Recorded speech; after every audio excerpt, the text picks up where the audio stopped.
Okay, we're on to the next chapter. The horses, it's going to be split into two halves, this one. So let's enjoy. Mary is standing before me, but something is wrong. Her hair is shining too brightly. Her eyes are too large. Mary, I say, but my voice comes out in bubbles through the air. She holds out her arms to me.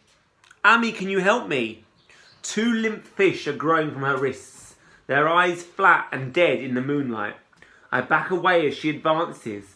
Suddenly she fades and Nane is there, waist high in fast-flowing water. Her mouth opens and closes out of time with her words. Amy, can you help me? I can't get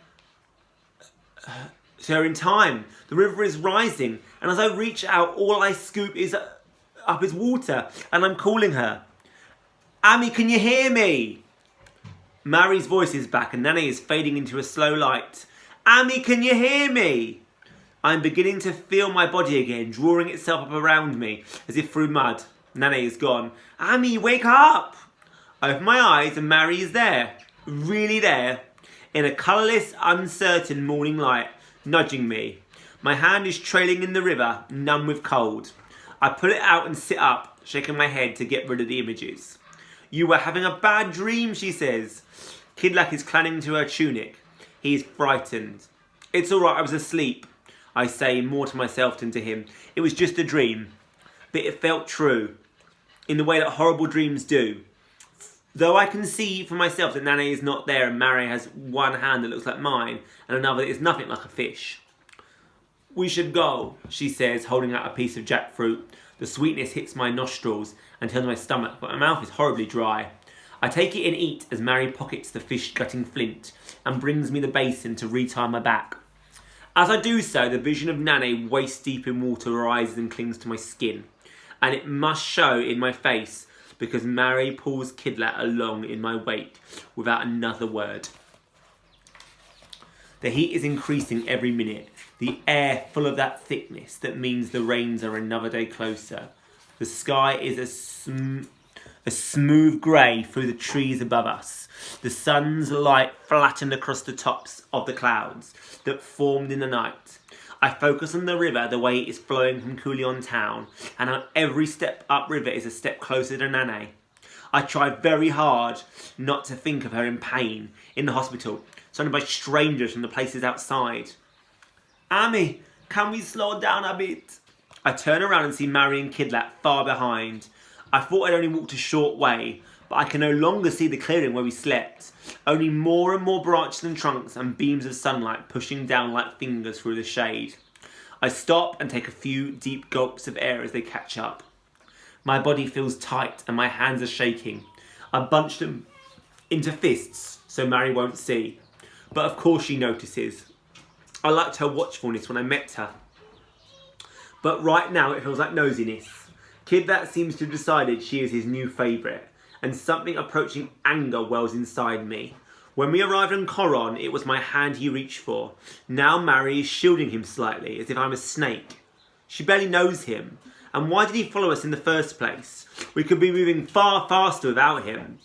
I bite my teeth together hard to stop any of the thoughts coming out. But Mary is looking at me with her light eyes as though she can see inside my head.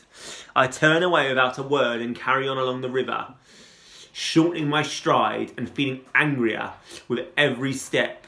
I wish I were alone. I wish I could run ahead without having to worry about a 5-year-old keeping up. Stop, I tell myself firmly. It's not their fault. No one's to blame except Mr. Zamora, who took me away, and the government that sent him. And more than either of those, it's what is in my Nane's blood, in her skin, taking her piece by piece. I slow my pace a little more and fall into step beside Mary. Kidlat is holding her hand on the other side, but she links her arm through mine and squeezes. It is going to be all right, Amy, she says fiercely. We're going to make good time. We're not going to get caught. We're going to make it back. She stops there because she cannot promise how Nane will be when we arrive. I return the squeeze with the crook of my elbow. We only stop when Kidlat's stomach starts to growl loudly enough we can hear it from the river and our footsteps. Mary finds some more jackfruit and we eat one each, the juice dripping down our chins. The flies begin hovering about our faces, so we wash them in the river. The water is cool and clean, and I think briefly how it is a shame I am only just learning about these forests now, when all I want is to be out of them, back at home. Kidlat has still not said a word, but he seems calmer. He seems to know that it is important we keep going, as he matches our pace. But as the hours pass and the sun reaches the top of the sky, he slows down, and by mid-afternoon we are taking one step to every 3 of his. His bottom lip begins to tremble, and we stop. "I could carry him," says Mary, looking at my anxious face, but I shake my head. The need to get back to Nanny is mine, and it is my fault we're going so fast. I untie the basin of my back and retie it around Mary, then crouch down for him to climb on my back. He wraps his arms around my shoulders as Mary begins to sing in a soft, clear voice, a song I've never heard before. The tune is gentle, but with an undercurrent of sadness, and I don't understand the words. "What language is that?" "Spanish. My parents used to sing it to me." She smiles sadly. "That's one of the reasons I think they loved me. You don't sing to someone you don't love, do you?" I shake my head. "And they taught you fishing and boats? I'm sure your parents loved you. I'm sure they only gave you away because they had no choice. Like Nanny had to let her go." "I hope so." Mary looks away. "And it's a lovely song they left you. What does it mean?" She smiles at me. "If you don't know what it means, how do you know it's lovely? I could be singing, 'I hate you and you smell,' for all you know." "Is that what it means?" She laughs and shakes her head, then sings it again, in Tagalog this time. "Find me a boat and we'll float to sea. Come little one, come, there is much to be. The world is so big and there's so much to see. Come little one, come and go floating with me."